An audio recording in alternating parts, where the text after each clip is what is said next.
इस वीडियो में मेंडलीव आवास सारणी के तत्वों को आवर्तों और समूहों में कैसे निकाला जाता है बहुत ही सरल तरीके से हम आज ज्ञात करने वाले हैं। जैसे हमें तत्वों को आवर्तों और समूह में ज्ञात करने के लिए हम क्या करेंगे, मान लीजिए कि पहले किसी तत्व मान लीजिए सोडियम होता है, इलेक्ट्रॉनिक विन्यास निकाल लेते हैं 1s2 2s2 2p6 3s1। ठीक है, इलेक्ट्रॉनिक विन्यास क्या 1s2 2s2 2p6 3s2। अब सोडियम के हमको यह ज्ञात करना है कि किस आवर्त और किस वर्ग में रखा गया है, यह हमें ज्ञात करना है। अगर इलेक्ट्रॉनिक विन्यास निकालने पर अगर उनके वाह कोष अगर यस उपकोष में जाता है तो इससे हमें क्लियर हो जाता है कि यह तत्व एस ब्लॉक का तत्व है। इसी से पता चल जाता है कि ये एस ब्लॉक तत्व होता है। उसके पहले जो नंबर दिया जाता है वो मुख्य क्वांटम संख्या होता है। यह क्लियर कर देता है कि किस आवर्त में रखा गया है। तो हम क्या कहेंगे, तीसरे आवर्त में रखा गया है। और ब्लॉक की चर्चा करेंगे तो ब्लॉक जो होता है एस ब्लॉक है, ये तो क्लियर पहले से ही होता है।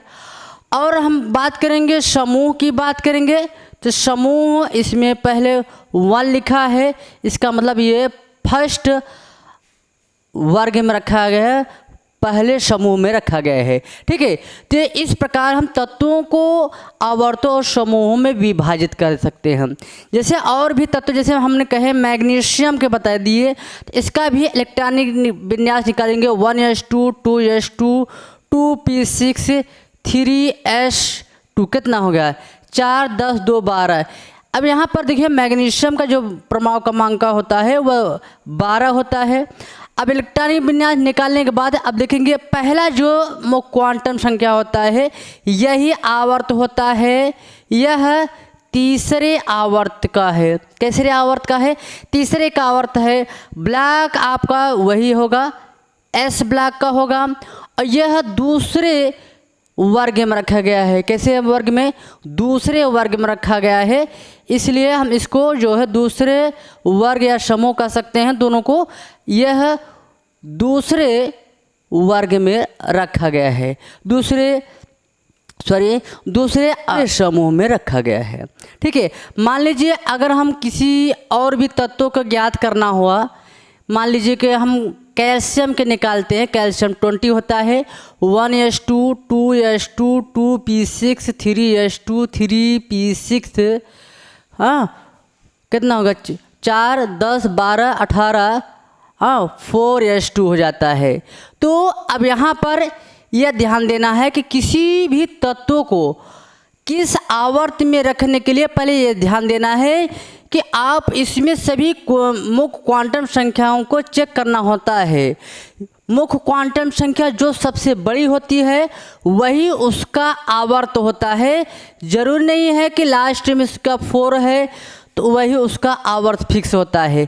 बीच में भी कोई नंबर ये बड़ी जो भी आएगा वही आवर्त मान लिया जाएगा, यानी कि इसका आवर्त 4।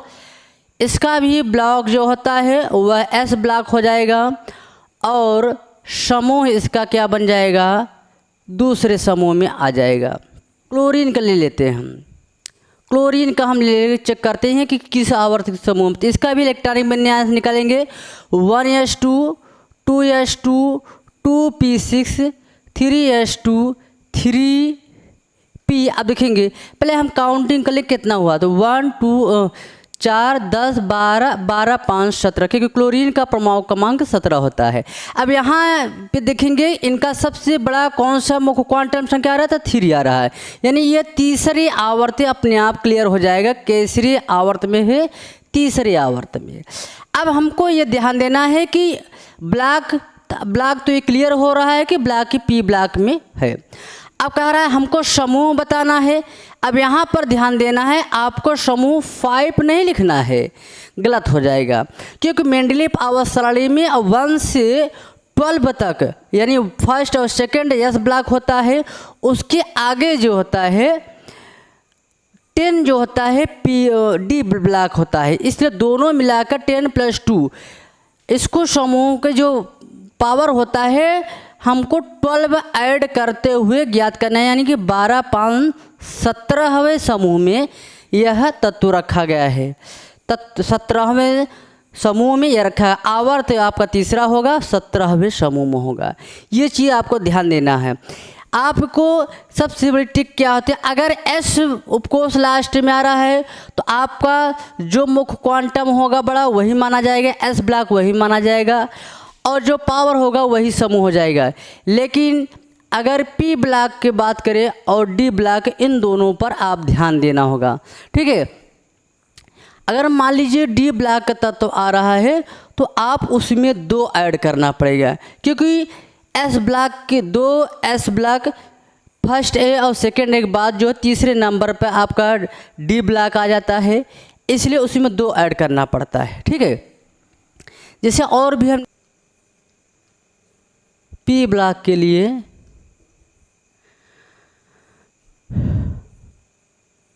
+12 + 12 जोड़ के और उनके इलेक्ट्रॉन अंतिम इलेक्ट्रॉन ऐड करेंगे, आपका पी ब्लॉक का जो है समूह निकल जाएगा। दूसरा डी ब्लॉक के लिए, डी ब्लॉक के लिए 2 + अंतिम इलेक्ट्रॉन, 2 + अंतिम इलेक्ट्रॉन, ये आपको ज्ञात करने के शॉर्टकट नियम होते हैं। अगर मान लीजिए कि हमने इलेक्ट्रॉनिक विन्यास किया, लास्ट में 4p2 आ रहा है, तो हमको क्या करना है, ये पहला मैंने कहा था मुख्य क्वांटम संख्या, जब इलेक्ट्रॉनिक विन्यास जो पहला जो उस इलेक्ट्रॉनिक विन्यास बड़ी मुख्य क्वांटम संख्या होता है वही आवर्त हो जाता है। और ये पी उपकोष ये भी क्लियर, लेकिन जो समूह होता है उसमें मैंने कहा था अगर पी ब्लॉक में जा रहा है तो 12 और प्लस इसको 2 जोड़ देंगे तो क्या जाएगा 14 समूह क्लियर हो जाएगा। जैसे डी ब्लॉक के लिए आ गया, जैसे कि मान लीजिए 3d2 आ रहा है, तो इसके लिए आपको क्या करना है, आपको डी ब्लॉक में ज्ञात करने के लिए हमने कहा था 2 ऐड करना है और अंतिम जो इलेक्ट्रॉन हो उसको जोड़ देना है, यानी 4 हो जाएगा। यह है समूह ज्ञात करने का आसान तरीका होता है। और मुख्य क्वांटम संख्या मैंने कहा कि इलेक्ट्रॉनिक विन्यास निकालने के बाद जो मुख्य क्वांटम संख्या सबसे बड़ी होती है वही आवर्तों की संख्या ज्ञात हो जाती है।